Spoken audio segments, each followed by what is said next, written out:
Um, so I don't know if Billy wants to start with his impressions of voter choice when he first got involved, or Yeah, why don't I start with that? So, um, probably similar to a lot of people in this call and really out there across the country, in Massachusetts, before we started Voter Choice Massachusetts, there were like 200 people or so on this kind of like rinky-dink email list that Adam actually maintained. And right when Maine passed ranked choice voting via ballot initiative, Adam called us all to a meeting. And he said, hey, listen, Maine just did this. There's no reason why we can't do this. Like, we can do this. Let's call a meeting and let's plan it out. And, and about 54 people joined that meeting, and we split off into teams and we're focused. And, we decided on Adam as our executive director of that meeting. He was the one that brought us all together. He was our founder. And he really kept us focused on building growth capacity growth, and basically by 3 tracks.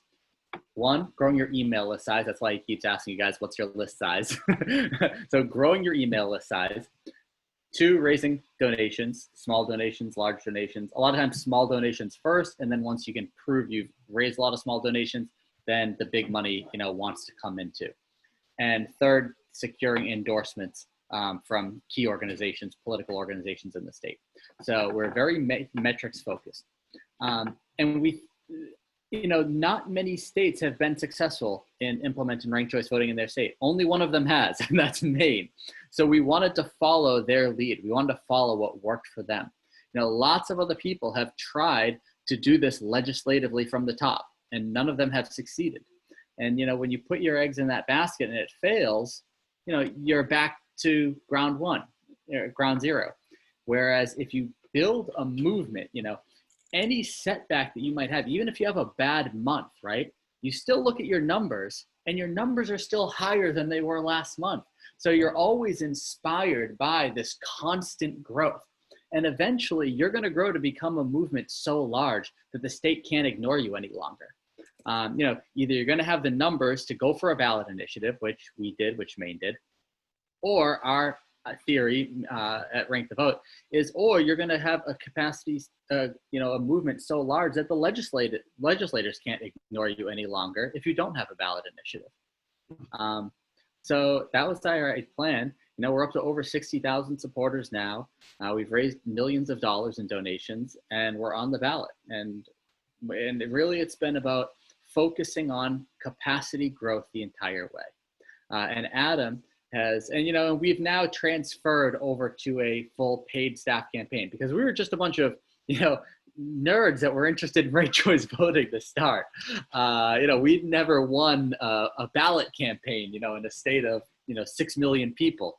So, we eventually needed to transfer to, once we were ready, once we were big enough, we transferred the movement over to a fully paid staff campaign of experts, who have won ballot questions in the state before. We actually, Kara McCormick, who was the campaign manager for the Maine movement, is now leading the Massachusetts movement. Couldn't be a better fit. And, we're just really happy. And now we're at the position where, we have people working 40 hours a week or more, to do the important, the high level things. And we are trying to help other states build themselves up the same way that we built Massachusetts. And Adam has written down basically everything, all the things that are important to focus on, some of the things that, we may be focused on and we shouldn't have, some mistakes that we made essentially along the way, and kind of organize them all into a playbook for activists that want to build similar movements in other states. And what we want to do is we want to share that playbook with you guys, and also, help coach you through it. That's pretty much what we want to do. So let me go ahead, Adam. Fine points on some of this stuff. So what I love about Billy is he's so positive. And now I get to be the guy who's like, here are the things that activists do wrong. Part of knowing what to do is getting stuff out of your way that's actually siphoning off crucial and limited energy, time, money, brain space, resources. And what activists have been doing classically in this space, and in a lot of issues, is that they rush into the enactment phase of the campaign, which is they're literally trying to go and lobby for a bill, or they're rushing to get signatures to do a ballot measure, and they have not first made the bed and built that capacity where their actual work capability is large enough, is high scale enough to tackle the scope they need to tackle. So you guys raise your hand if you respect math. That's why we're all kin here, and that's Billy touched on this, is that math, we tell our volunteers, humble yourself to the daunting math of winning a reform, particularly a reform like ranked choice voting. It's hard. It's why only hard. one state has done it so far. You walk into that and you want to slow down and say, this is one of the hardest things to do politically, and for a few reasons. Number one, and you guys probably know some of the reasons. One is most people, most voters have no idea what this is, have never heard of it. When they hear voting, they hear the word voting, they're only thinking the first past the post plurality system. They have no mental model or concept of anything besides that, because that's all they've ever known in politics. You vote, you just mark who you like.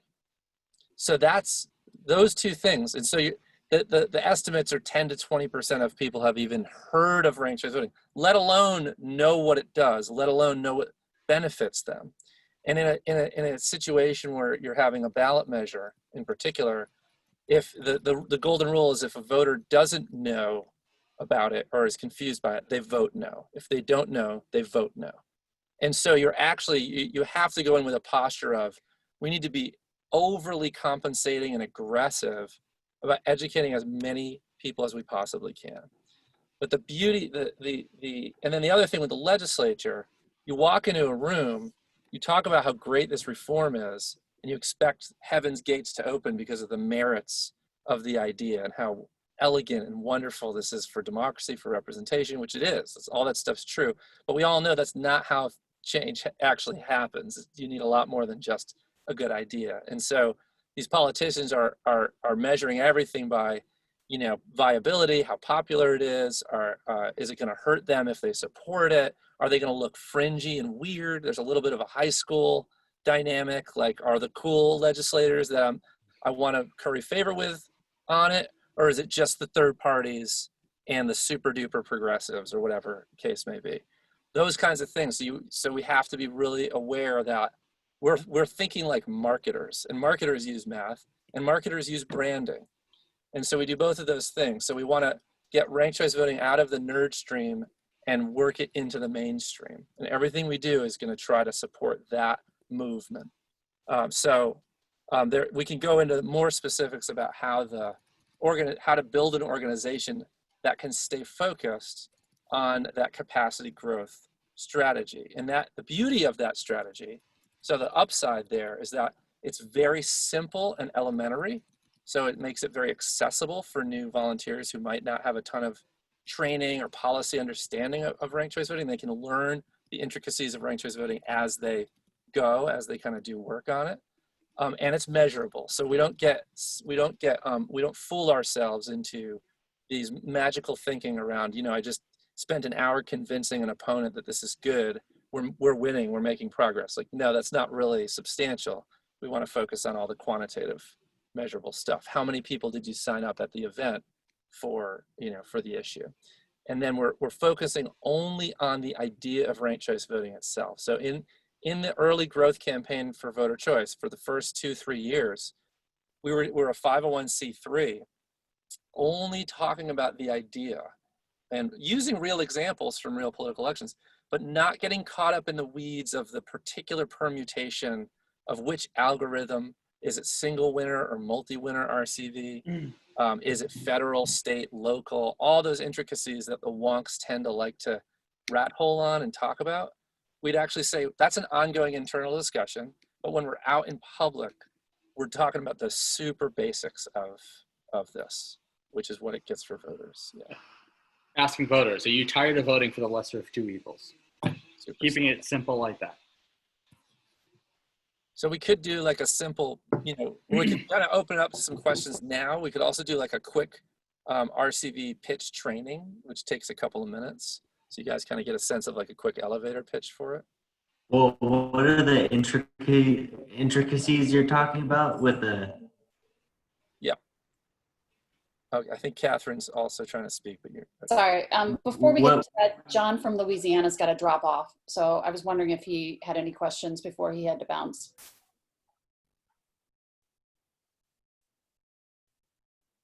No, I'll open up to everyone else to ask. I'm mainly here to listen. I'm pretty sure somebody probably has some good questions. Okay, sorry, back to Matthew. Yeah, intricacies, Matthew. So when at a lot of our meetings, we attract, this kind of issue tends to attract more technical folks early, the early adopters. And so they come in with questions because they've looked at other voting systems. There's a lot of mathematics and academic study of that.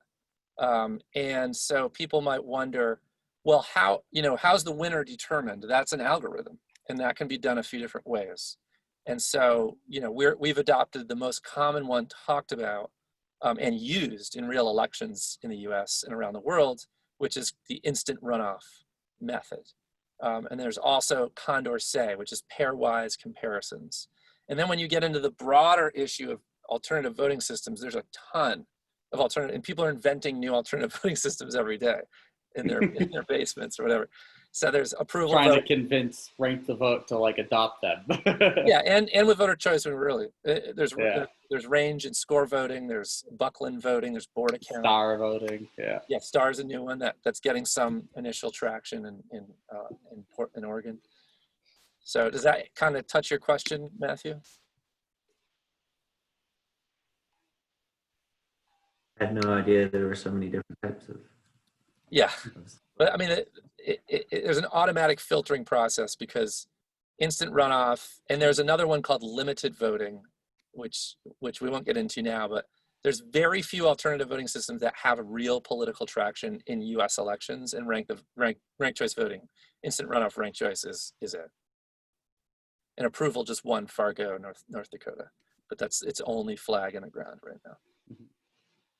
John, you do have a question, go ahead. Yes. Have you guys been paying attention to the news about the blockchain with the blockchain voting with the mail? I think the Postal Service has put in, I forget what it is, but they were trying to advocate for something for blockchain. I don't know if it's going to be for this cycle, but have you guys been thinking about how to kind of like talk about blockchain or integrating that into ranked choice? Blockchain is a question of security. It's both transparency and privacy. And it's the idea that because the blockchain is an immutable record that everyone can see, it's tamper-proof. So that's like, if I submit a vote, it goes into the blockchain and it's stuck there. And everyone can see that. They don't know that it's me, but they saw that a citizen voted. And no elected official can do anything funky and try to alter that vote after it's cast. So that's a general security issue, which is awesome. I doubt this will be ready. This will not be ready by this cycle, because there's a lot. There's all sorts of questions about how to integrate that. And election clerks, and I work with them for my software work that I do on my own, are notoriously slow to make changes. Things take time, which sometimes is good because they kick the tires and make sure things are secure. But yeah, there's some companies that are experimenting with blockchain and with ranked choice voting as well. Yes, VOATZ, Votes is one of these companies. They're based in Boston. Matthew, did you have another question? I saw your hand. This up. is the other. I'll scratch my head. Other Matthew. Sorry. Yeah, I run into this problem all the time. I should say, the two of us. I have a strategic question for you. I have a bunch, but I'm going to start with this one, and then later, as things go on, I might come back with more. The premise, and I've already read through some of your guidebook, is that we want to build capacity before we get started taking action. And that makes a lot of sense to me. But my question is, how do you galvanize people? And like, one of the things we were talking about in our group is like, when somebody signs up on your list or attends a first meeting, like it's good to give them something to do. How do you take people and activate them when you're in this sort of action neutral stage of growth? You show them the possible visions for the end goal. So you show them, you're very open. You say, we're intentionally not deciding on the form the final enactment will take, but here are some options. And you just kind of whet people's vision. And that's enough, because you know that whether you're going to do a ballot question, whether you're going to do a bill, or even a local campaign, you do have to be big. You have to be big. You have to be legitimate. You have to be viable, and credible. And for this issue, that can excite people. What Billy referenced, seeing that growth.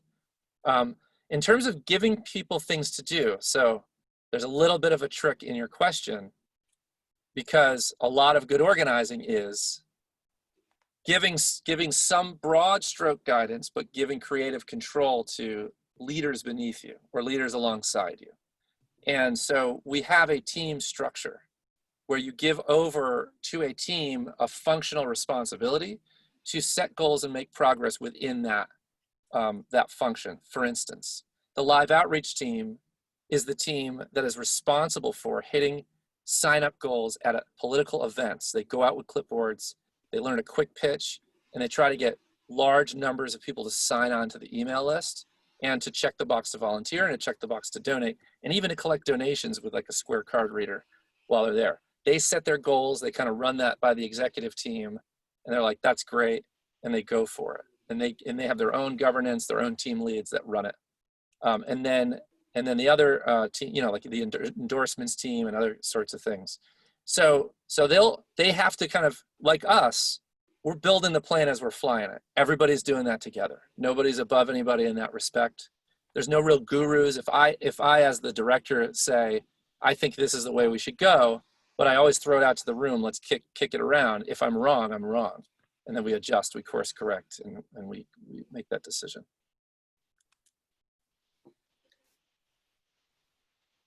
Thanks. Sure.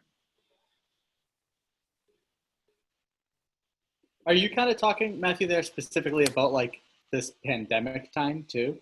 Well, I mean, that has challenges in it on its own, but no, I mean, it's mostly, I mean, one of the things we're struggling with, and personally, like me as an individual, it's always been one of my leadership weaknesses in trying to run things is delegating and getting people activated. I think I get your point, Adam, about, when I say give people things to do, I don't necessarily mean that we are assigning them, but I just mean empowering people with a job or a task that makes them feel empowered when you're not yet like actually like pushing for a legislation or when I read your document, that it really hit me across the face, because like we didn't get that, and that like the first page really makes that clear. Like, right. Take a deep breath.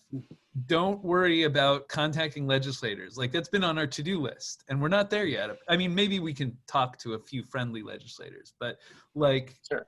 Yeah. So I need to more, in the sense that Adam responded. It's counterintuitive, which is why it's kind of fun to like surprise the activists. Like, you saw how a bill becomes a law, the after-school special. That's not really how it works, so ignore that. Throw it in the trash. Or just defer that 2 years. So can I ask you a quick question along on that?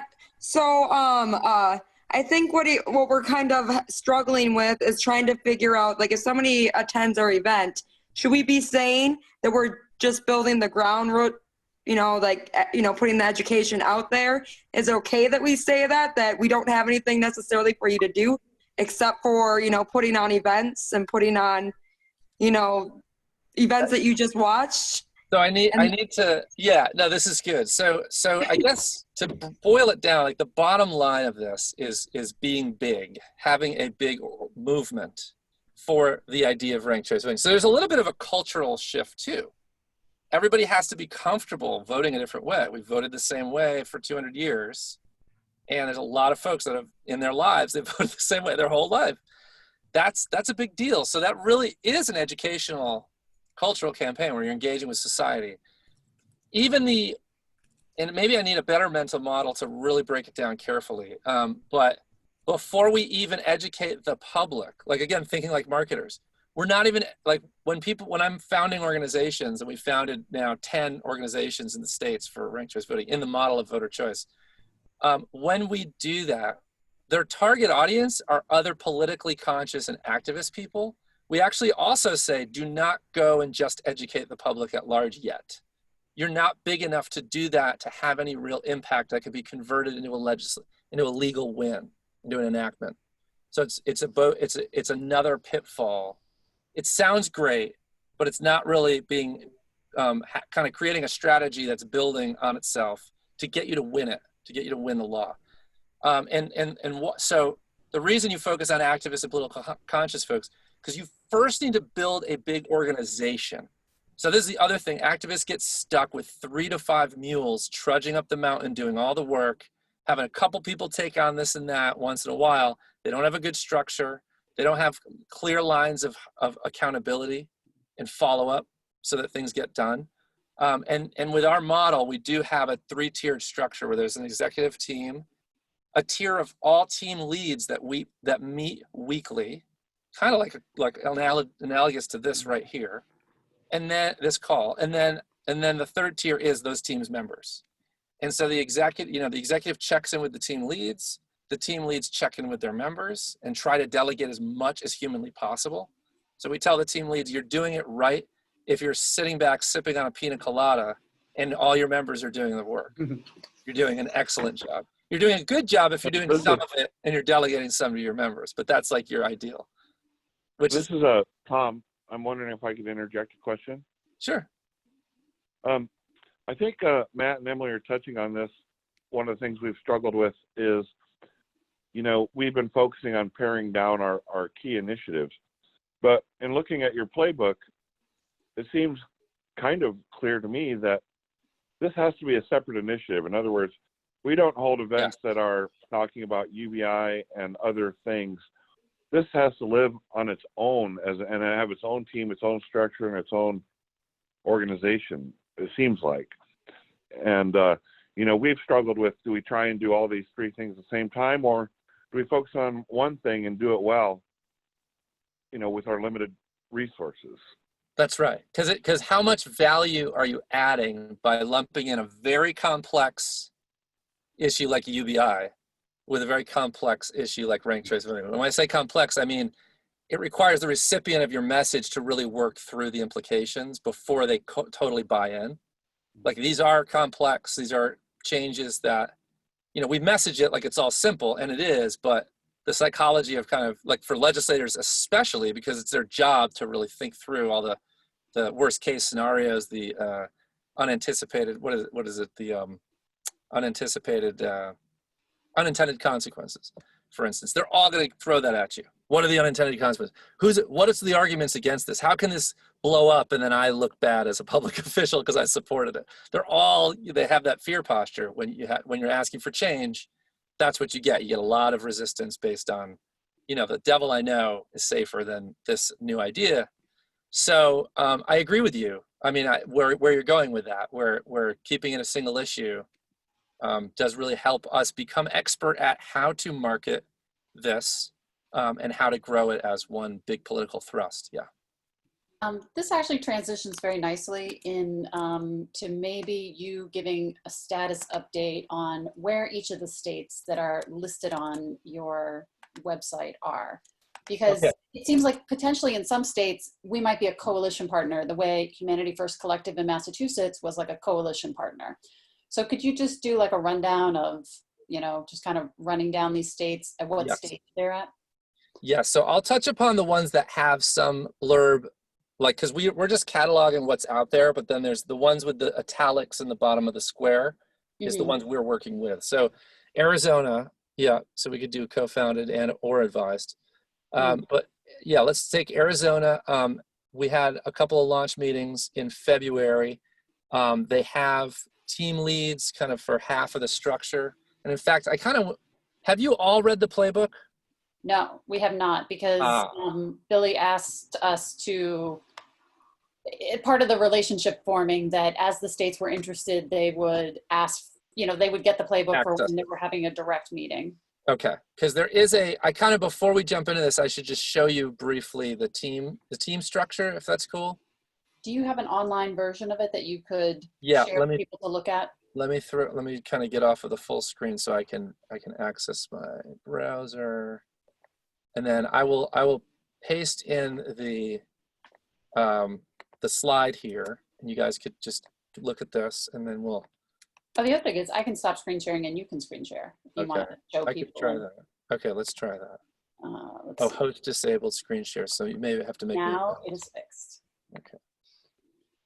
Great, thank you. Okay. So,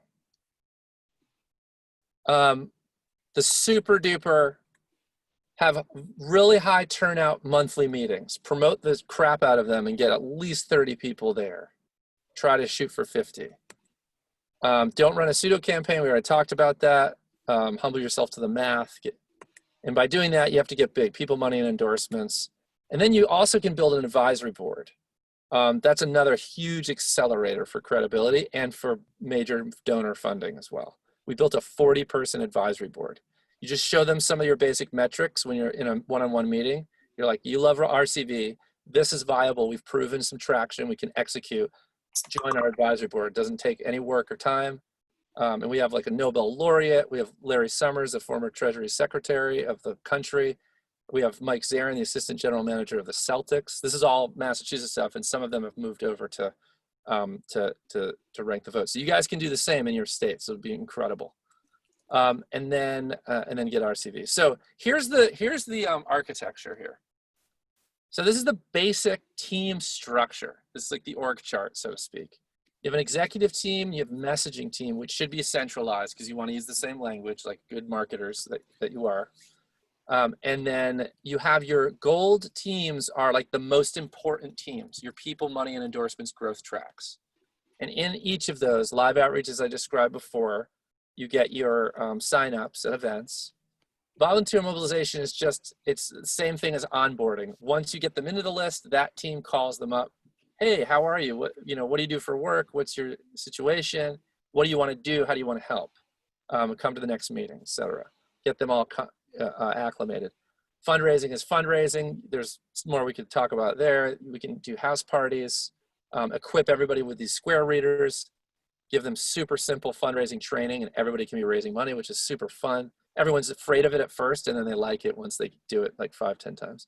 Endorsements team. So this is the beauty of this model as well. You're empowering people to become experts that memorize the same expert slideshow that they can then bring to other organizations to win their endorsement. And eventually they're good enough, they can pitch VIPs like advisory board, potential advisory board recruits, or legislators. Anybody who's going to talk to a legislator should be an expert, should be really good at answering some questions. And so that team really just catalogs every other org and VIP you want, and you're building them, you're measuring how many endorsements we're getting in from whom. And then there's support teams in purple. Policy and research really are for the wonks and the scholars, to give them a place to kind of produce reports like how many people win without winning a majority in your state. And you can put that out, or educate people internally. What are the flavors of RCV that we want to explore as an organization? You can do that internally on your own time. It's more of a slow burn kind of thing. Or anybody has a technical question, you give it to that team. They research it and spit it back to the group or for public consumption. Social media is pretty obvious. Just keep those fires burning. Art and video is pretty obvious. Just technical and graphic skills. And tech, of course, for your people to set up your website or what have you. Media is kind of relegated to the corner. So there's another myth, is that we got to go around and start getting like newspaper coverage and TV coverage. We should wait on that too, because that's actually more useful for the enactment phase. And it's not good early when you haven't gotten your messaging solid. People say weird stuff, and then it's like permanent in the public record, and opposition can use that later. So it's not good. And the media will come after you. If you're doing the gold stuff correctly, the people, money, endorsements, you'll get tons of free media. We got 5 Boston Globe editorial endorsements without ever approaching them. and plus 300, 400 other media hits for free. We had no media team. We had no media strategy.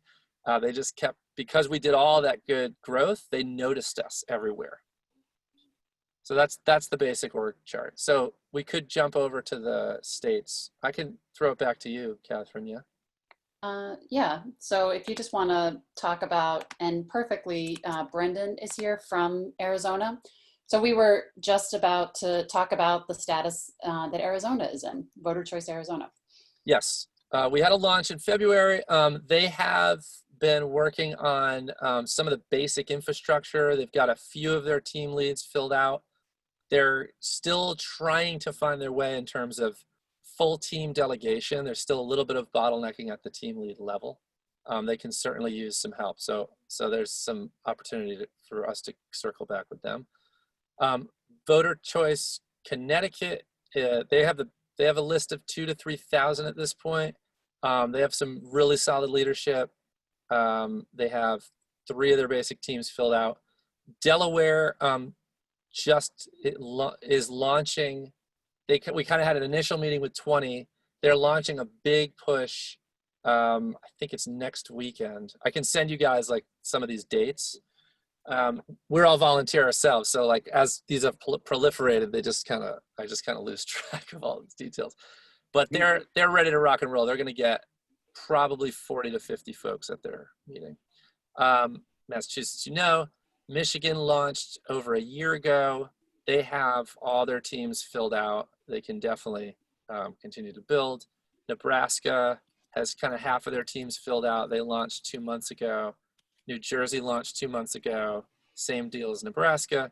North Carolina is launching next month. They already have 40 RSVPs. We're shooting for 150, so they haven't even boosted their post yet. They'll be getting into that. Ohio just launched last month. All their teams are filled out. All their teams are meeting regularly on their own. Same with Oklahoma. They have incredible leadership. All their teams are operational and meeting. Oklahoma had like 50 people at their launch. They did have 50 at their They first. had a really good New Jersey launch. had 50 at their first launch, yeah. Yeah. And in these meetings, we're also raising money. So we raise between $1,200 and $1,800 from everybody who comes. Almost like 80% or more give that at that meeting. And they basically cover their tech infrastructure, like any expenses for the year from that first meeting, which is really nice. And then Florida has 4 chapters already around Florida and a statewide board. Their list is like 700 people, not large, but they're starting to build. Illinois kind of did it their way, and now they're coming back into the playbook model.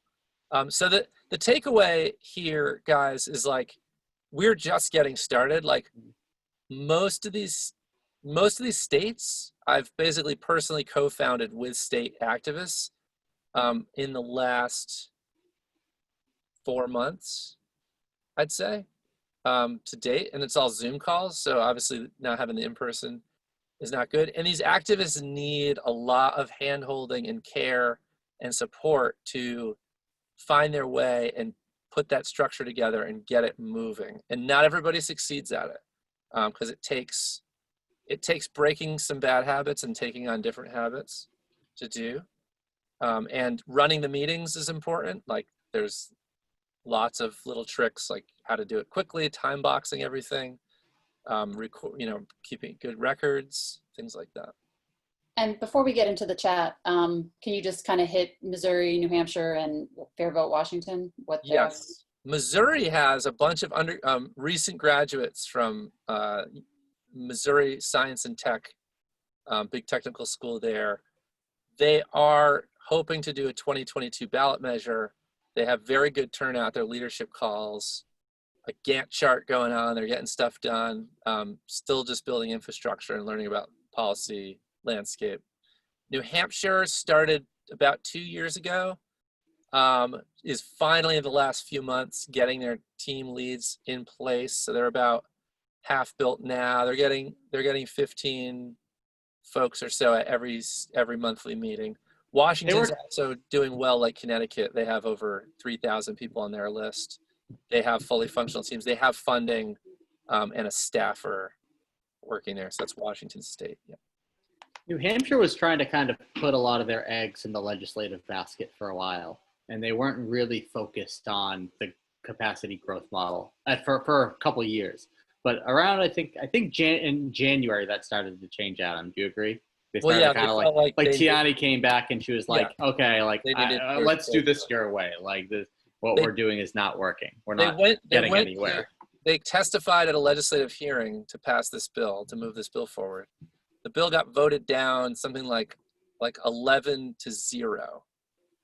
or 11-1 or something. And then the newspaper picked it up and wrote a story about it. So it's like, just avoid that. You never want that. So these are the kinds of things that happen with this issue if you don't kind of do things in that sequence. Adam, a couple other groups in question. Virginia has a group, don't they?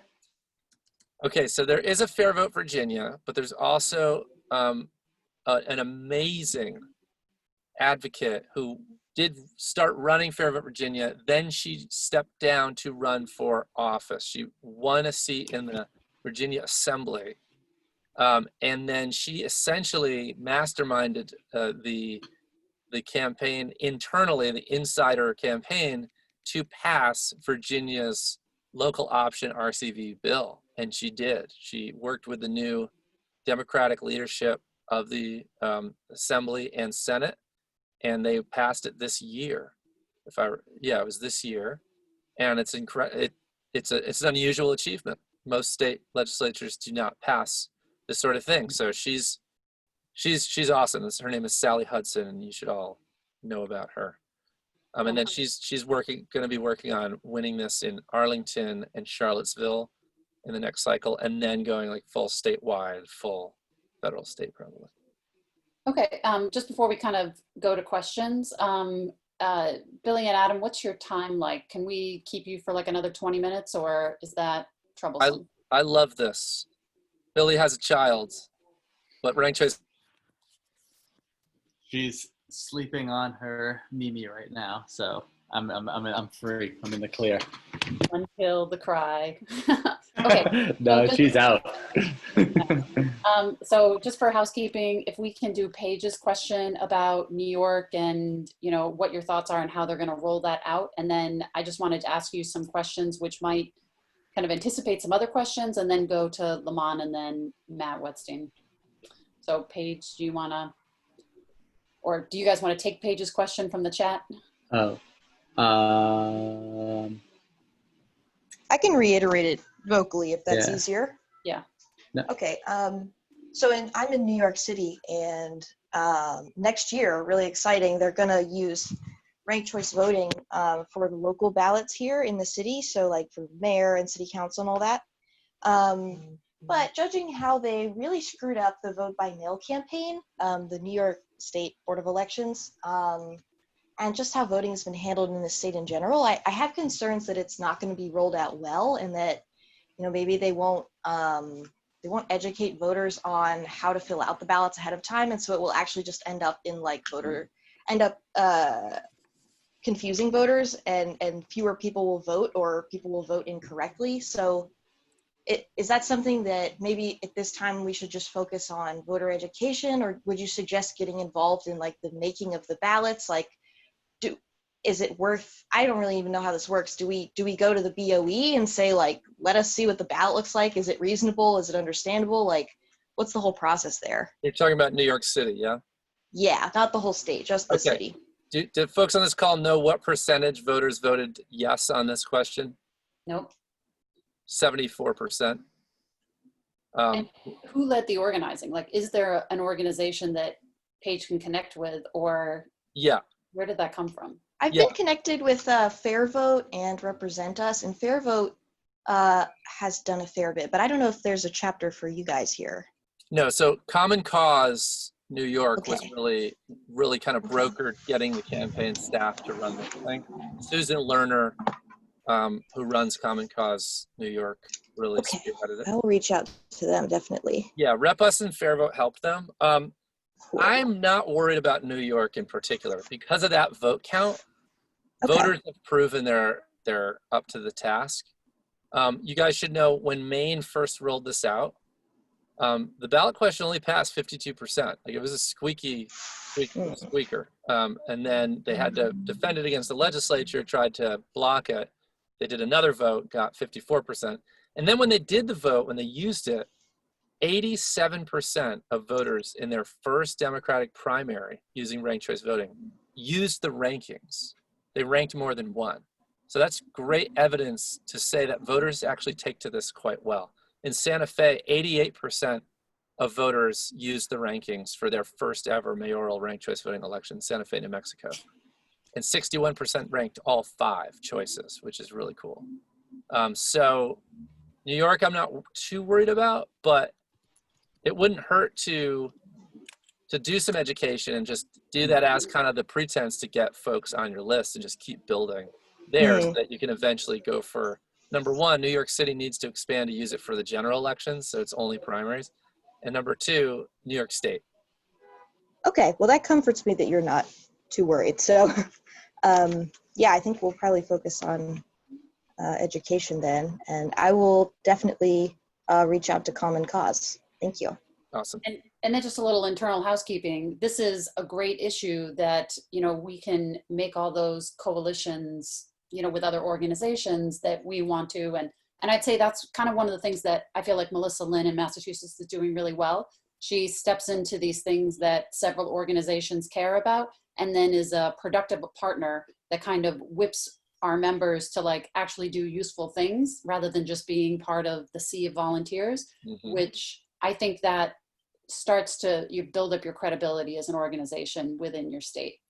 And so basically, before we got into Lamont and Matthew Wetstein's questions, so when Billy and I were talking the other day, we were talking about that kind of first growth stage before you get to the ability to do a staffer. And just so like as a summary, he was like, okay, so 2016, you have a 200-person email list. You have 54 people come into that first meeting.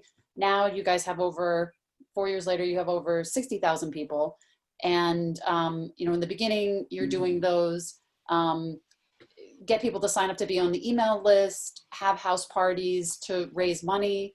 And then he was saying that on average, Maine was able to have house parties where someone would talk about ranked choice voting and people would throw in having about 15 or more people attending and raise $500 a house party. And that Massachusetts, smaller apartments, so they're doing about $250 a house party. And the thing that they learned was have RSVPs, just don't make a Facebook event for your friends because, 2 people show up in the end of the day. And really just kind of do this 2-track strategy of grow the email list, raise money. And then there's like some pivot point where you can hire your first staffer. So then it's interesting to be like, what is that first staffer?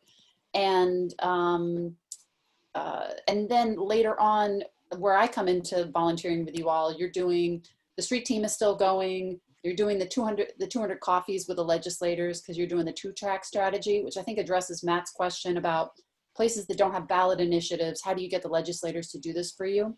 And then there was one other thing that you guys were doing, but I'll stop there. But if you could talk about that early growth stage. Sorry, what? Speakers and endorsements, I think. The Speaker Bureau, where you're basically going out to these like Common Cause, Our Revolution, League of Women Voters, like the wonky educated types that you can bring into the fold, not the public. So if you can talk about that like early stage kind of growth model and the do's and don'ts. Yeah, and I'm just going to share the playbook with you guys now to make sure everyone here has it, since it's already been leaked, whatever. Thanks, Billy. Mine's from Billy. It's all good. It's kind of de facto copy lefted or whatever we call that. Okay, the first thing to focus on, like it's basically, and I actually am writing like a 1-pager on this like quick start, like just quick kit to do this. So getting a few people together. I mean, for the states that already have this going, you guys just want to start really weaving in and helping to promote turnout to every monthly meeting. So the first thing to do is to call that first meeting and just promote, just throw everything you got at it to get a big turnout. And for every subsequent meeting after, if you do nothing well each month, promote the meeting for the month. So like, get good at that. Like, know how to do that. Get real about, like, if we build it, they will come, which often does not happen, and often certainly doesn't happen for this issue, because it just tends to be technical in the beginning. But you need some way to capture RSVPs, like Catherine was relating, and to know where you're at with that count. And then, you know, like, if it's a week before and you can see we only got 7 people, that's super bad. Like, that's a bad thing. So you should be freaking out and trying to triple that number, because then you're gonna go another month without bringing in those new folks to really fill out your org chart. So you're doing big turnout for these meetings, because the big reason is everything's on a normal curve, or you could call this a pyramid, right? You all see this. Like, out of 100 volunteers, different people will walk up that ladder of engagement. Most people flake or do 1 or 2 simple things and then flake. And then out of that, there's people who do more things and they last for a month or 2. And then out of that, you've got your superstars who become leaders. They stick with it for 3 months or more.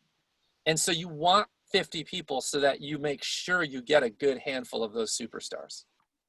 And you want to keep replenishing that in to handle the folks that will inevitably, crisis will happen in their life and they just can't keep it moving on this stuff.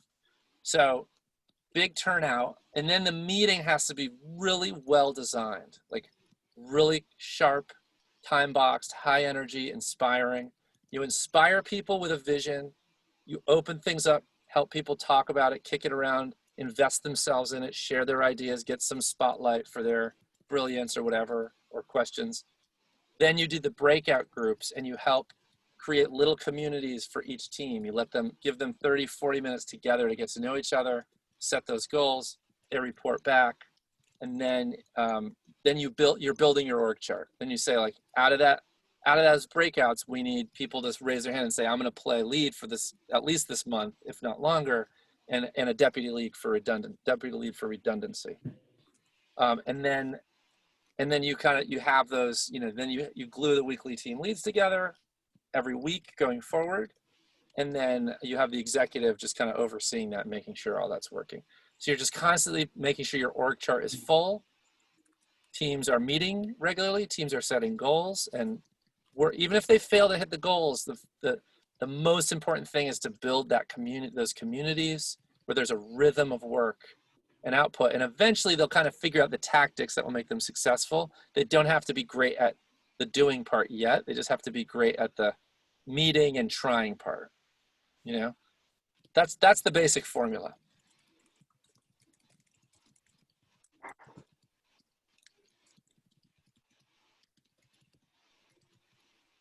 All right, Lamont, what was your question? So I think Lamont asked it in the chat, right? Yeah, it's pretty much answered. Is Georgia specific? She was asking if there's any operations going on right now in Georgia. And I mentioned that we have this tracking spreadsheet where whenever we come across any activist who has expressed some kind of interest in, leading or starting a statewide movement for ranked choice voting, we jot their name down, their contact information in the spreadsheet. And I just looked up and we do have 3 names of people in Georgia. And a few of us at Rank the Vote are collaborating together on the spreadsheet. So I don't personally know these 3 people. Adam might, another guy, Scotty might, but we're just kind of.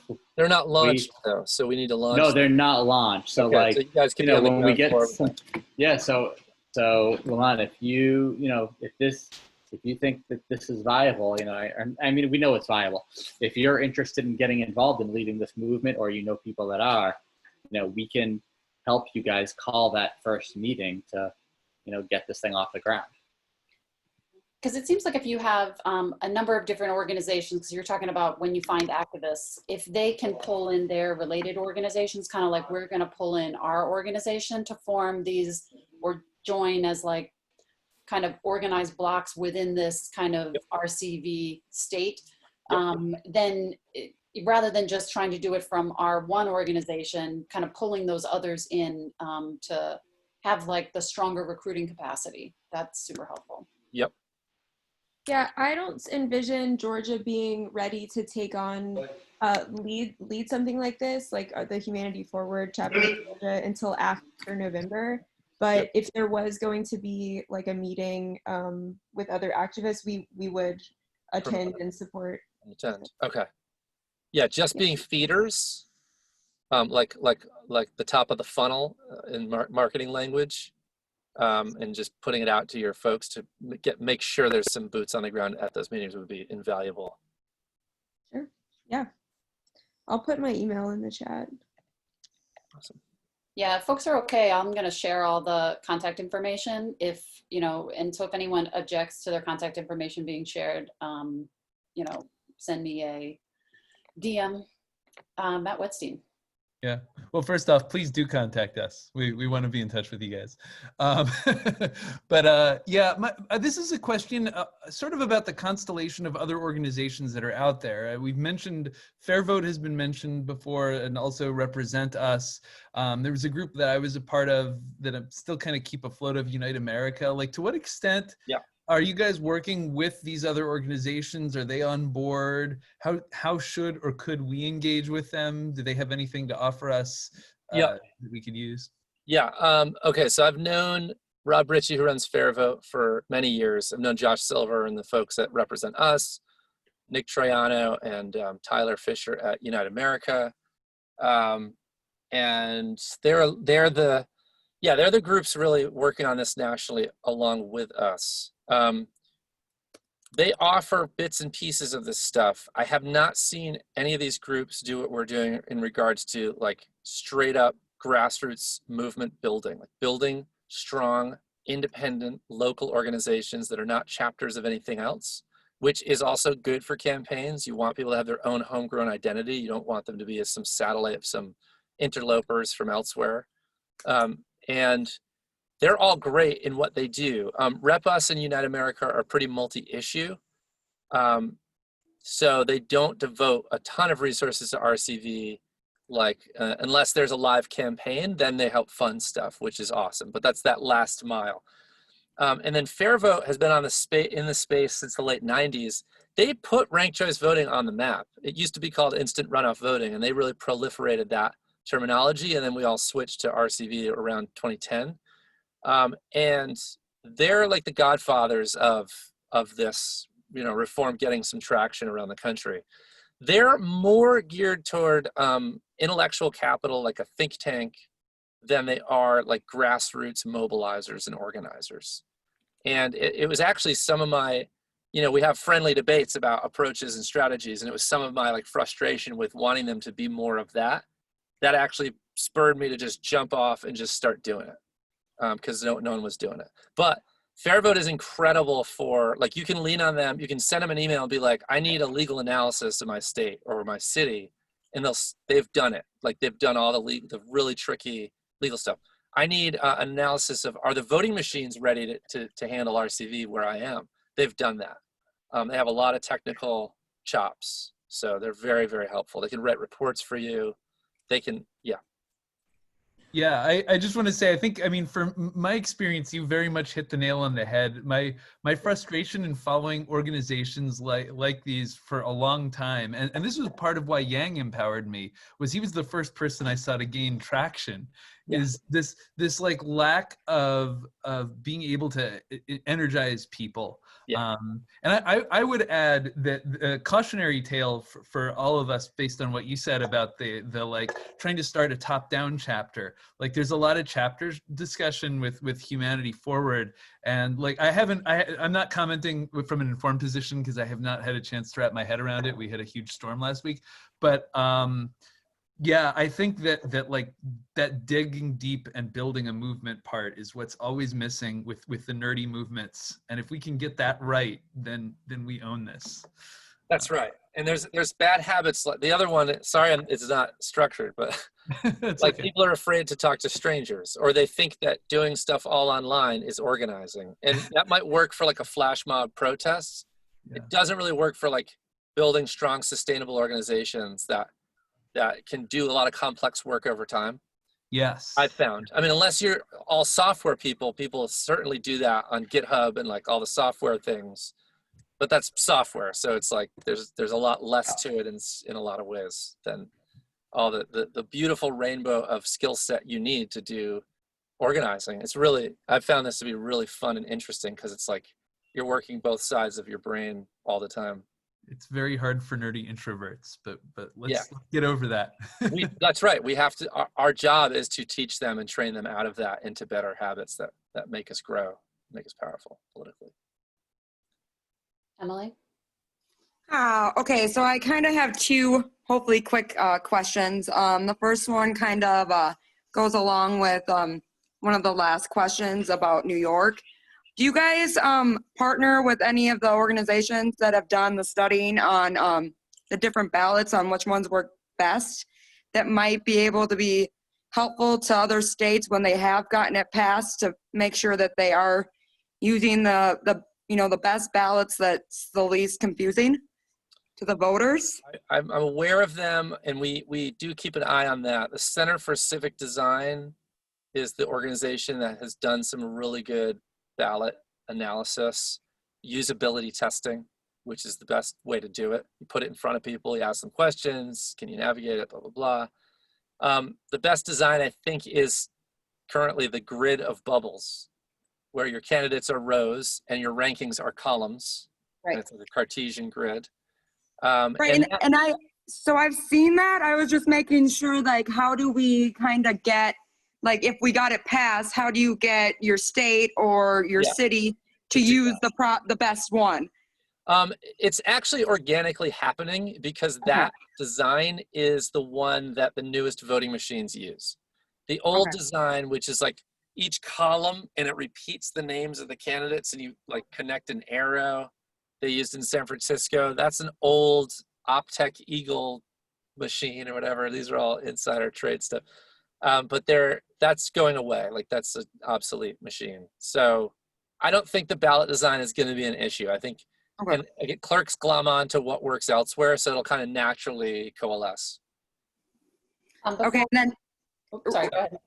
And then my second quick question, hopefully, is so since humanity, the FFM movement, we're like trying not to focus on one kind of goal, and we've kind of talked about that.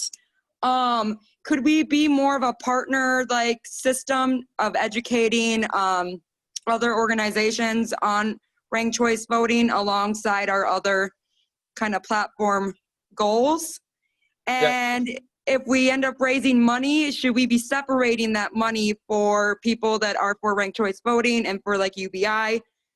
And we kind of are wondering what to do with that. I mean, just from an in-house perspective, and I'll let Adam and Billy obviously answer this, but I think it is helpful for us to think of like, okay, there's going to be a RCV for state, and then we'll operate the way Massachusetts did, where, you know, we're just one of a constellation of organizations that want to throw in and work under that.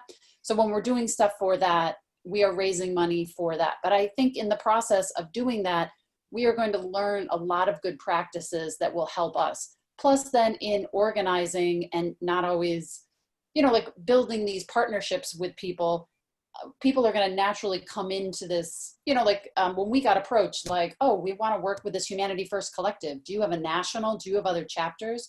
So when you show up and you do something that people are like, oh, thank God, then they are naturally curious, like, who are you? And can we get more of whatever that is? So I think it helps us on multiple fronts, but I think we do have to kind of have a clear wall between when we're operating for RCV and when we're operating for, you know, our core movement. But that's just me. And I was just hoping that we'd be able to work under somebody doing the legwork for them, you know, building the foundation, but not necessarily running the campaign for it, or possibly later down the road once we've built the groundwork. Everybody wants to do that. we want to really help you, but we just don't want to be responsible for it succeeding. You know, it's cool. No, just kidding. No, like I'm we just want to joking. be responsible I for it, know. but we No, I'm just don't totally know kidding. if we would be able to do that alongside our other goals. Totally. I mean, it gets my gears turning with you guys. Like I said this before, like UBI is its own beast of a movement, and RCV is definitely its own beast of a movement. And it might be cool to like very intentionally say like, we're going to devote ourselves to these two things. We're going to have two separate groups, but these two groups are going to kind of come together in some rhythm just to like do lightning talks back to each and update each other on like how that is going. And if there's a third movement, you can do that. If you're doing all the real growth work, like some of these initial meetings and you're getting lots of numbers, you can build the army to be big enough to kind of build out these 2 to 3 organizations. It's possible. We kind of constrain ourselves, but doing all in one, I think it's gonna be tricky. I've just never really seen that done. I think it'll be easy to have our members decide they want to work on ranked choice, because I think you know, there's so many things that are popular but never get past the legislature because of how the legislature is captured. So I think our movement, as much as like Yang and Humanity Forward is very like lasered in on UBI, I think our movement is wider than that. And that's kind of what Emily was saying, that, you know, we have a little constellation of issues. And I think the overarching thing that we're trying to do is the human-centered society, the human-centered economy, that, you know, the slogan being, the people are the unit of value, not the dollar. And, you know, so that is UBI as an economic floor, so that, you know, people are free from desperation, and then the democracy reform. So, you know, again, we start building a society that's healthy. And then another thing we'll probably end up working on, or hopefully finding someone to help us work on, is an American scorecard, which is, you know, like the real metrics about how our states and regions are doing from the idea of the human rather than from GDP. So I think we do have a broad coalition. But anyways, I'm going to stop talking because this is a meeting for all these states. Brendan, you've been very involved in a lot of organizing. Did you have any thoughts you wanted to throw in? Yeah, just that topic of like squaring the circle about participating in a larger coalition. Like we have this vision here at, you know, in the Humanity First movement and here at my chapter of Humanity Forward, of being this kind of like a community of activists. Like we're in it for the long run, so we're like planning out years in advance for a long struggle, and we want to hit all these different reforms, but we have to prioritize based on what we can get done in whatever time period, right? So I think you know, for other Humanity Forward chapters or prospective chapters, I would consider that you keep your communities organized and put your communities first to keep those associations strong, and then, you know, help these guys out, refer people who are RCV advocates to their groups and their events, and, you know, together we can help each other out. But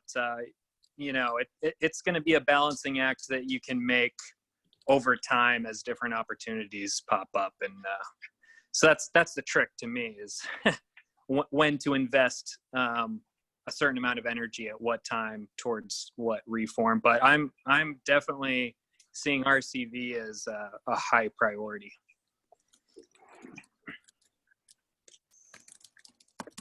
Yeah, I mean, you guys, like us, I mean, you guys are evangelists you're the avant-garde. So you're evangelists for some very new ideas. And each of when you really game it out, like in terms of making many of these things a law, if that's the goal for most of them or half of them, it does, you start to see that it takes years to kind of get it like at the state level or higher for any of this stuff. I think for us, I mean, it started at the end of 2016. We almost went for 2018, and we felt like, you know what, we're not quite big enough. And then we waited another 2 years. So this has been 4 years in the making. And the hope is, if we can win this, it'll send shockwaves around the country, but it takes a lot of gestation.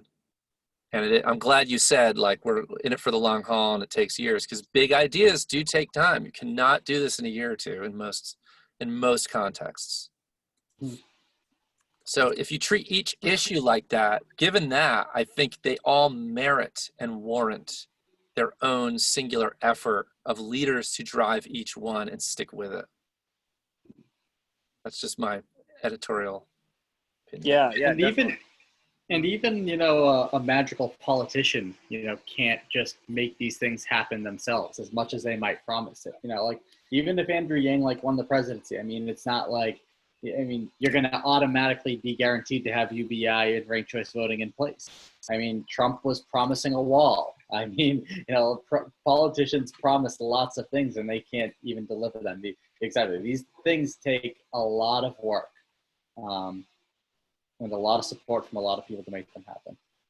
Yeah, and you see how when the Republicans controlled both houses of Congress and they were trying to repeal the ACA, and then it literally took the level of like people chasing them down in the streets and at their town halls and in their offices, and the level of motivation, and then they barely chose not to do what they wanted to do. So we're recognizing we need to build that level of strength in order to push these ideas across, because the legislatures are not really interested because the system works for them as is. I think it's an easier sell with voters for you guys. Like if you're in the field, let's say you had a live outreach team that's signing people up to stuff. Do you want to join this community where like it's this whole menu of stuff you have to think about? Or, do you believe in UBI? Or like, do you think, can we walk you through like automation's going to cut, 20% of all jobs or whatever, this replaces it. Or this is a way to collectivize, all the profits of our great economy, blah, blah, blah. And that there's certain like, I'm just seeing like for some of these ideas, it's just easier to get people to like jump in and join. This is a broader question for you. So I'm kind of riffing off of this, but I think single issues way. Because our main goal is trying to separate our members and separate the people of Iowa on the 3 platform issues that we have on where they want to work at. So we are kind of navigating like individual teams for those platform goals. And so that's why we were kind of thinking that it would be able to work, because we'd be educating and be putting on these events for the people that want to put on, a UBI event or a ranked choice voting event. That's great. Yeah, use the playbook for all these issues. Yeah. Yes. And our last meeting was actually revolved around your playbook. So. Wow. Can you, this is way down the road, but can you talk about when you do get, you do get to the strength where you're able to get these kind of celebrity or like board level kind of endorsers, such that like now we're in the PR campaign right now in Massachusetts, where I saw this happen with the nurses ballot measure the last time, where there was just enough confusion, but because of the kind of celebrity board you guys have created, there's just this kind of goodwill, and people are like, oh, the Celtics. And, like there's just this kind of gut feeling of, let's go with these guys. So there's that. But can you also talk about at the point when you decide to write the bill? Because I remember when we were earlier in the process, I'd be like, can we see the bill? Can we see the bill? And you guys would be like, nope, not yet. And can you must have hated that. I mean, whatever. It's, there's a plan and you guys were executing it very well. So when you get to decide, can you talk about those late stage moves? Just they're not going to be for a couple of years, but what is that kind of end game?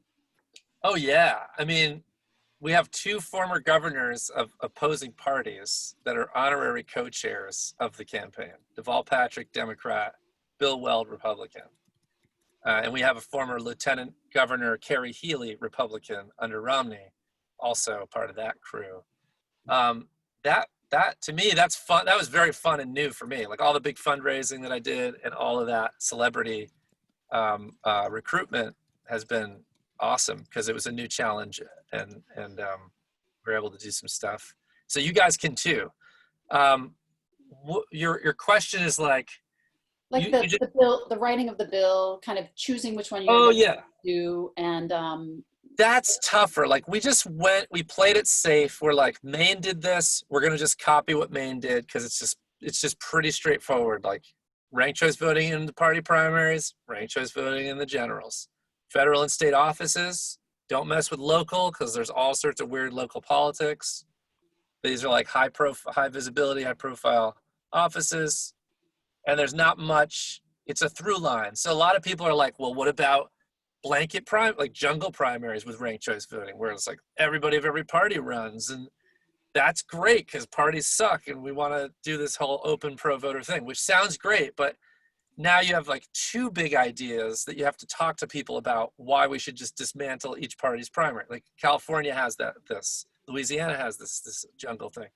So we decided not to go, but it'll rep us, and like these groups want to experiment with this as ballot questions, and I kind of made a decision not to do that based on the complexity, and we don't want the parties to just like overturn the table and go crazy and like oppose things. And so you have to, that's a difficult, I mean, you're balancing a lot of variables at the same time to get to that thing.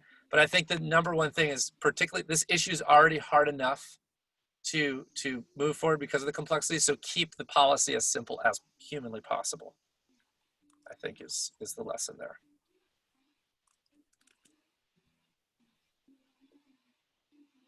And multi-member is another thing. People are like, well, we should just do proportional representation, 3 to 5 seats per district, which is the holy grail of representation.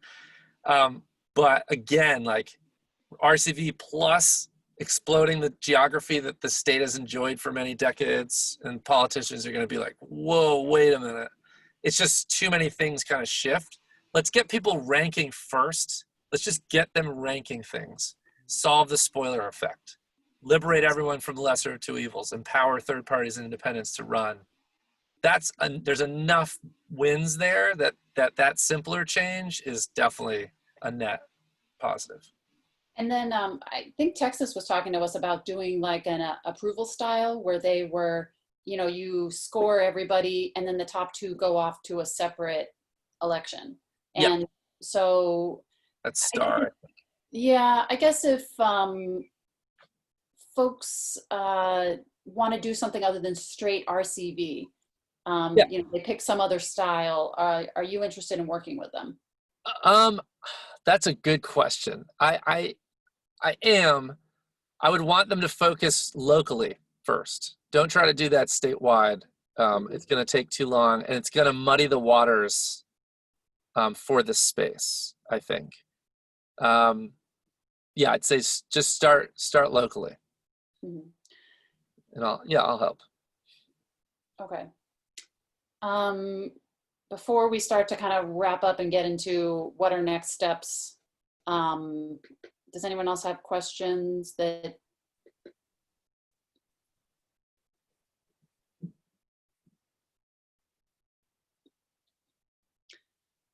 Okay, so some next steps that we see are, we want to get a meeting with you guys and Ethan Dunn, who runs kind of projects over at Humanity Forward. And then I don't know how they run this, if basically it would just be immediately with Andrew and Zach Grauman as well, because I feel like they were, this is kind of the grassroots network. So each state's going to decide what they want to do and what they have capacity for. And I feel like a lot of states post November 3rd will have more capacity. And, so this is kind of an ongoing rolling conversation, I think. And, but then there's also the more top-down thing that's going to happen, where if Humanity Forward, which I think they will, is going to be excited about you guys as a national partnership, then they're going to like ask all of their chapters, being like, hey, nationwide Yang Gang, this is it. Let's come on in and do this. And, so that's going to be a little more the clarion call from the top down. So, 2 separate tracks of operation. So what do you guys see as the next productive steps forward? Like a good marketer, we want to say we're offering so pre-November, we can still do a lot because there's a lot of folks who are sick and tired of like the partisan merry-go-round in the presidential election. They're just burned out from that. And everyone has their own reasons for how they want to plug in. And so Some of those folks, they just want to focus on, really re-engineering the DNA of democracy here and improving it. And it's a more of a long game, and they're up for that. And so we don't want to go dark and not offer them that opportunity. Otherwise, they're just going to stay home and sulk or whatever. That's what I would do, I think. So we want to keep these meetings going and find those folks, give them that space to come out. And so for next steps for folks on this call, if there is not a group in your state already, let's do a founding meeting. And that doesn't mean that you have to start running the whole statewide effort. As Lehman or someone had said, let's just build the foundation for whoever comes to those first meeting or two, the big statewide launch, and then they'll take over and they'll be the executive, they'll be the team leads, and you guys can just feed people into it where they want to go. So anyone who's in a state that's not on that web page on our site, that means that state needs a group. And so if you guys can be the founding and catalyst for that. It might seem productive to try to arrange a meeting like this within a state that invites like the whole network of other organizations that want to come and hear this. And so if a state wanted to do that, and it seems like, from what I saw, it was like Georgia, Iowa, Kentucky, and Louisiana were in states that didn't have someone in that constellation. Yes. It sounds like Georgia's like kind of tapped out because they're doing kind of a full court press thing with a candidate right now, and they've probably got other stuff going on too that I don't even know about.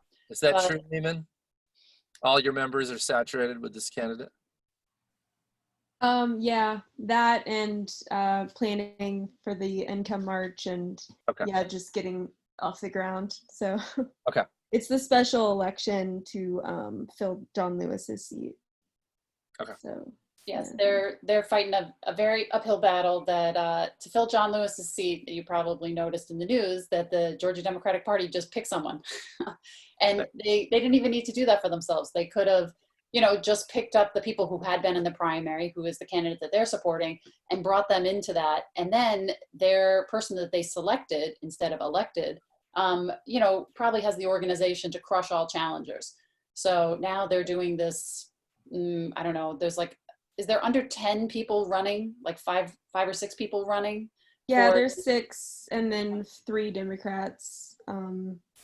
So it's probably going to be a runoff, honestly.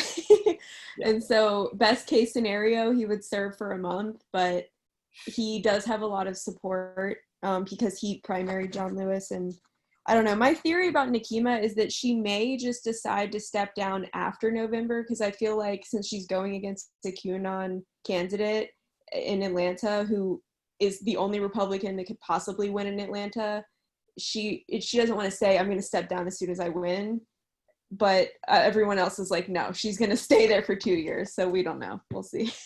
So that's kind of a squirrely big thing. Plus, the big partner that we have right now is Income Movement. So I'm kind of looking at you guys like you are a similar level of good partnership with us. But like we have been working with Income Movement, like they came out of Yang Gang, and they're very organized. Like Stacy Rutland and crew over there are amazing. And, the thing that they're shooting for is there's a basic income week that is mid-September. So there's a kind of march in, 25 to 40 cities all around the country that's being planned for the 19th of September. So we're all kind of like hitting that. And then I think after that, then capacity starts to open up. Just because folks are really small. Arizona, I think, is the biggest of all of the teams of organizers. Like, do you guys have 30 or 40 people, Brendan? Yeah, different activity levels. I think there's a lot of people focusing on different things right now since we're officially multi-partisan, but we have them on the rolls. I mean, for our purposes, we only need 3 to 5 people to kind of do prepare, promote, and be there for the launch. That's really, and the launch is when we get the influx of 30 to 50 or more, and then I can run that meeting and organize them into. And what is that? Like that time frame of like building it up so you have Yeah. the solid numbers. Is that like a 6-week buildup, a 4-week buildup? 6 is ideal. 4 is doable, but 6 is ideal. Okay, so that's nice because then it could be set for like 2 weeks after the basic income march, or even the week after, where you just, because like one of the things I always find is I find these marches kind of frustrating because you're like, everybody marched and then they were gone. It's like one of these, like you feel like you did something, but the ones that work out really well is if at the end of the march there is all the organizations that get you to sign up and be on their list. Exactly. You get sucked in to actual organized things that are going to do things. Right. I used to hate marches and rallies and all this. I like looked down upon them. And then I was like, no, there are perfect raw material that we refine into, preparing for this enactment work. They are stable. They're the top of our funnel. They're awesome because everyone's gathering and they're like standing around. They're like, please recruit me for something where I'll have an impact and change a freaking law around here. Yeah. How many did you folks sign up at the Women's March? It was like 1,200 people sign your mailing list or something crazy. The first one ever, we got, I think 600 or 700 people. And then the second year, I think we got 1,200 or more. Yeah, we dispatch 5 to 10 or more volunteers to a big event, and they'll just go to town. It's super fun. And you get your square readers. You can teach someone to fundraise in 5 minutes with a square reader. And they're just pulling in $50, $100, $25, swiping people's cards. And then we can follow up with those folks as well. Everything's tracked in our Nation Builder. Yeah. So how are you guys doing this in the post-COVID world? Not well. We're not doing any of it well anymore. The big win is giving talks to other groups on a Zoom. And you do a world editable Google Sheet, which is like your digital form of a sign-up sheet. You make it publicly editable, and as a speaker, you make damn sure that everybody in the audience is signing up, name, email, phone. Well, do I want to volunteer? Do I want to donate? Whatever. And then the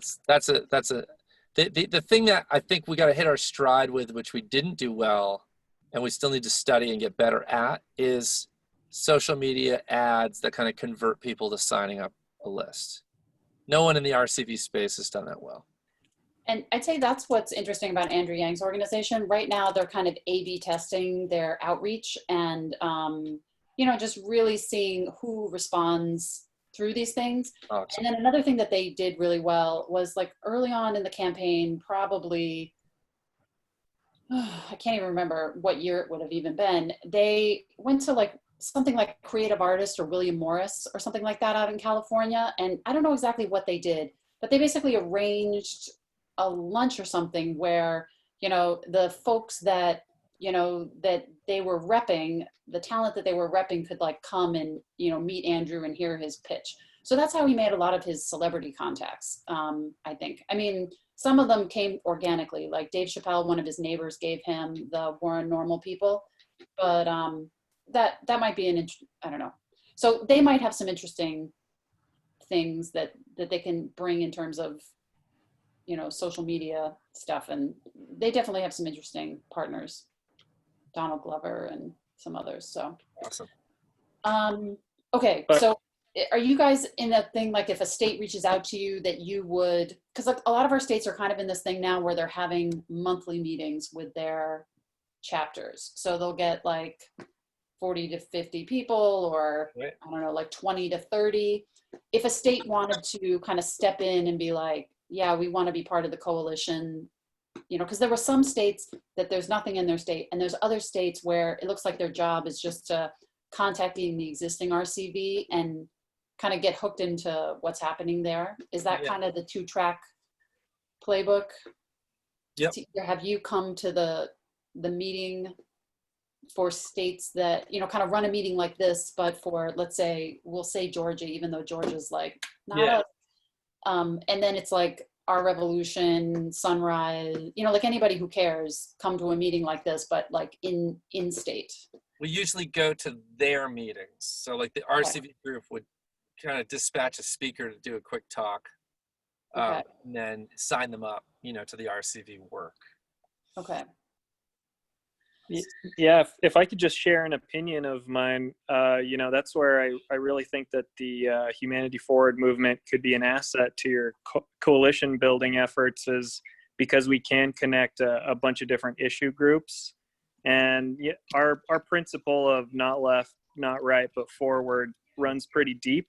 So we already have a lot of those connections, and I'd be interested to see how tight we could really bring some of these groups that all benefit from ranked choice voting. Like, you know, is it possible that we could get communists and right libertarians together at the same convention? That's something I would like fantasize about seeing, and it would all come together for RCV. So I'd really like to talk about that later on when we can do you know, in-person events again. There's some potential there.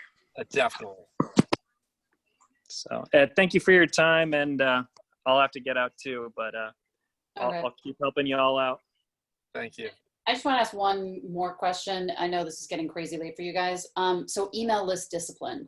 So I think when I was talking with Billy, he was saying that you have this mailing list, and you know, you don't email them all that regularly, only when you have something for them to do. So it's like every couple of weeks getting them to go to the monthly meeting, but it's not a weekly email. So you had been talking about making sure the meetings are effective and making sure that. Wait, who said not a weekly? Did Billy say that? I think so. It was weekly for a while. It was either weekly or bi-weekly, no less frequently than bi-weekly. Okay. But yeah, you have to have like something compelling every time. But that's something you can, if you're creative, you can find it. So whether it's promoting, yeah, a lot of them come to the next meeting just to make sure people got to the meetings. But then there's like, if a great article comes out, you highlight that. A few volunteer canvassing opportunities, you know, the standard. Yeah, stuff. just anything you guys have learned about like not having people tune you out. Yeah, I mean, our open rates are above average for sure. They were, you know, mostly 15 to 35%. I would say, yeah, the newsletter style thing, I don't think works well. Not having tune us out. It's good subject line.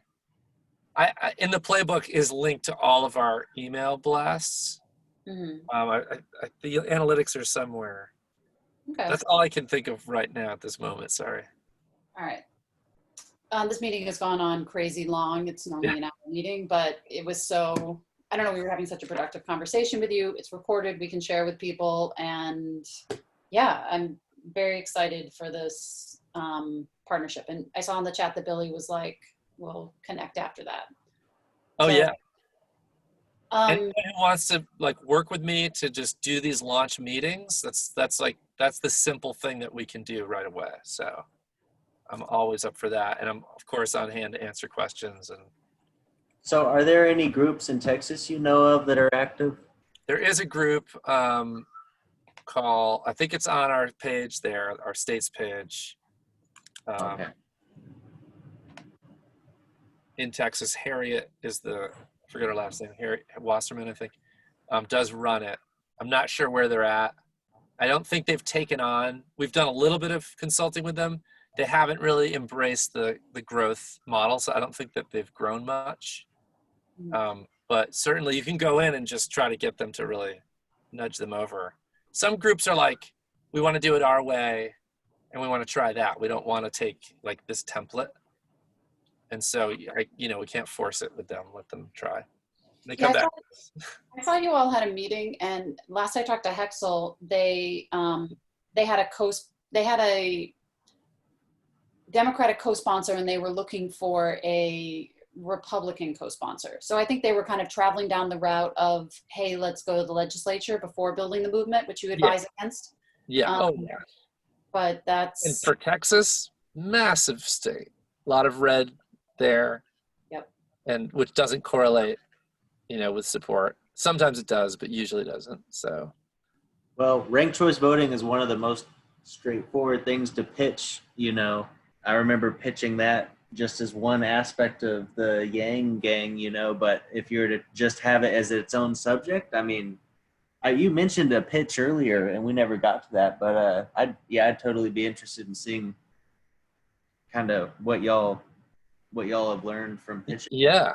Well, the fact that you say it's easy, maybe you don't need a training. Maybe you should train me or Well, train someone. it's not partisan, you know. Yep, that's true. Mm-hmm. Yeah, we could do that at some point. That would be fun. And then the bottom of the playbook has a 2-minute video of me giving a quick pitch training. Okay, cool. All right. Well, thank you for your time, Adam. My pleasure. Great to meet all of you. Nice. Jim McBride, you've been pretty involved in kind of Democratic politics. Did you have any thoughts before we kind of wrapped up? Probably not. I know, it is getting late. Oh, all right, Adam, I'm gonna test your patience one more time. So sure. In this universe of democracy reforms, which organizations are effective? Like you see Represent Us, you see, you know, all of these other ones. Like there's so many, like to me, it's so shocking. Like I was watching this little movie about Montana, dark money in Montana, and the fact that Steve Bullock like went up to the Supreme Court and argued for Montana's campaign finance laws. And then when he ran for president, he didn't talk about that at all. You're just like, dude, that was your winning issue. If you had shown up on that debate stage and it was like, all right, we're going to take back this, you know, federal government for ourselves, anybody that runs on that is going to get the votes. Now, of course, all the money is going to come to try to crush them. But, you know, who's out there actually doing effective stuff in this space besides, you know, obviously yourselves? You have this opinion that you're doing good stuff. And right. Yeah. Yeah. I won't even. When people run for office, you know, they take on a team of campaign operatives, and those operatives have all sorts of expertise and opinions around how that you can position yourself to win. And every campaign is unique, and depending on your opponents, you're going to change your messaging quite a bit. And so in a lot of cases, it's someone who personally has all this like affection for the structural reform. They don't touch it when they run for office because it actually doesn't rise to the top of what the mainstream of their analysts told them the voters are looking for. And so that was a big reason why like a lot of people we got onto RCV, they would put it on their website, but they would like rarely really talk. It wasn't like a flagship thing for them. And so we all have to be aware that like what we think is awesome isn't often the reflective of like the dyed-in-the-wool Joe citizen, like working class folks. Their thing is jobs, and this is why we see this like repetitive, you know, trope of like jobs, more jobs. It's just because like mainstream America, they listen to that. That's meaningful to them because people are on the brink and they're worried about their job security. So that stuff will go above, and then our issues kind of get pushed down, which is partly why it takes forever to get traction. And you need like hardcore evangelists that are just going to focus on this and do a good job on it. So that's kind of my explanation for why politicians and candidates kind of lose steam on this. But organizations. Organizations. I was very excited to find you guys because I was like, oh, this is going to be great. Yeah. But I'm not like feeling that from any other organization. Right. So the problem with organizations is they develop their own calcification because they basically they get grant money for things that don't necessarily equate to legal enactments. They get money to fund themselves, and they just have to report, we did X number of seminar events, and X number of meetings, and X number of fundraisers or house parties. And these are all components that can be kind of wielded and aimed at an enactment, but if they're not in that path toward that enactment, they're just stuff you report that it's very vague and says like, we're educating a lot of people doing all these things, And that becomes their mission. And then their mission becomes just like sustaining, like doing flashy things to sustain their grant money or what have you, to keep a grant funder or an individual donor happy. Yeah, nonprofit, exactly. Industrial complex. So over time, I think they may lose a little bit of rudder there. But they work, they all serve, we're all an ecosystem. So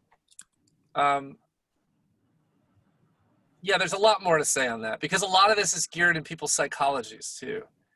A leader of an organization sets the tone of that organization. So if a leader is really loves to do analysis and loves to do thought leadership, then the organization is just going to be in that realm of like putting out reports and putting on lectures and putting on little videos.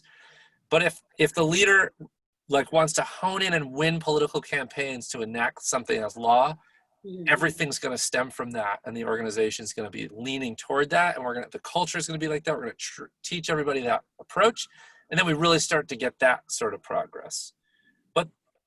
But the thought leadership makes the bed for the enactment. Like I'm like the second or third generation RCV dude, and I don't like the older generation, so I'm kind of standing on their shoulders and now going toward enactment. But like the voting machines couldn't handle this 20 years ago, so I wouldn't be able to do this 20 years ago, because it would, all the politicians would be like, we don't want to spend $10 million on new voting machines for the state. We're not going to do this. So, but the other organizations made that, slowly but surely got that in place for these newer machines. So. An example you were mentioning with Fair Vote, that they have the policies, they have the papers, they figured this stuff out, and therefore it makes everybody else more effective to have that stuff figured for them. Exactly. It saves me a lot of time. I don't want to get in too many weeds. I want to go. I want to build. I want to get people into it. Exactly. All right.